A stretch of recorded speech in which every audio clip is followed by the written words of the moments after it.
Now I request our President, Shri R.D. Moria sir.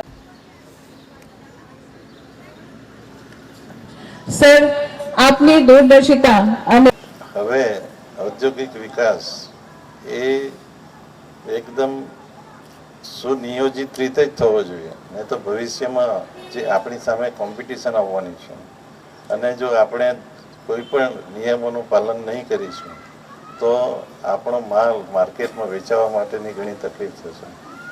જે shortcut છે એનો જમાનો હવે ગયો. આપણે વિશ્વ સાથે જ્યારે કોમ્પિટ કરીએ છીએ ત્યારે આપણી ક્વોલિટી તો ફર્સ્ટ ક્લાસ હોવી જ જોઈએ, પરંતુ સાથે સાથે આપણે બધા નિયમોનું પણ પાલન કરવું જ જોઈએ. અને જે રીતની સગવડતા 25 કરોડના કામથી અહીંયા ઊભી થવા જઈ રહી છે એમાં આવતા 50 વર્ષ સુધી તમને બીજી કોઈ વસ્તુની જરૂર પડશે નહીં એવી ચોક્કસ હું માનું છું. આપણે સૌ સાથે મળીને બીજું કે ડુંગરા એક એવું સ્થળ બની જવાનું છે કે જે